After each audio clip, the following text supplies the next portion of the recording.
So what kind of a kid were you? Were you like into sports or were you into music right away?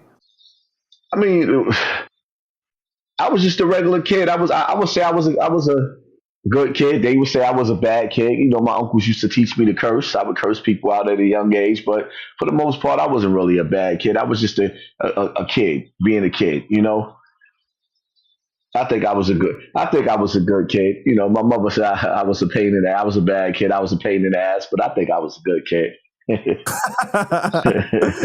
And were you into school or were you like, out in the street already? No, I mean, for the most part, school was never me. I couldn't. I had too much things going on in my life. I could never really function and pay attention in school. Yeah, most definitely. When you got that much going on in the household and things aren't in order, it's like hard to think about learning math or, you know what I mean? Like learning these things that seem kind of like trivial in your life. Yeah. So you're growing up in the 70s or the 80s? Well, I was born in '76. 76, okay. And what was the Bronx like at that time period? A hellhole. A hellhole. It was Vietnam.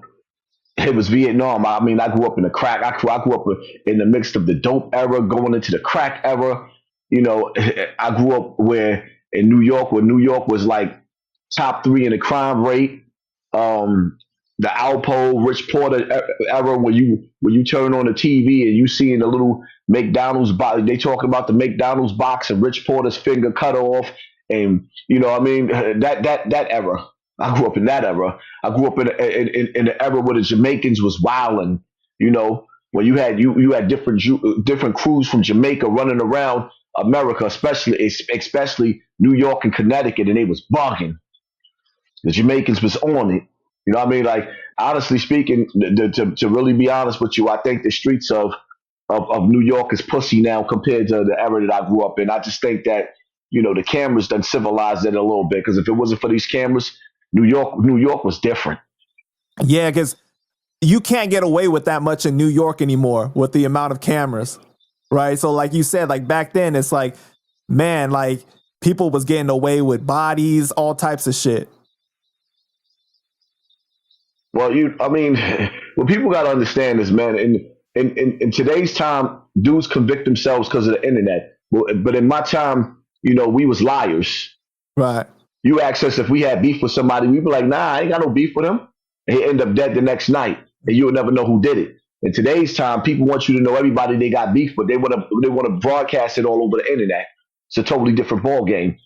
They want a lot of times that validity, like kind of like that confirmation from other people. It's crazy. That's why people post all types of things, right? They want that approval from people. You know what I mean? The difference between today and yesterday, in my era growing up, you had to make a name for yourself first. In today's era, it's like these dudes running around 100 deep. They ain't got to make a name for themselves. They running around 100 deep. Mm-hmm. You get caught walking on the wrong block. You really gonna have to fight 100 dudes by yourself or get the blasting. So when would you say that you started to jump into the streets, and like what did you get involved with at a young age? Well, I mean, the streets.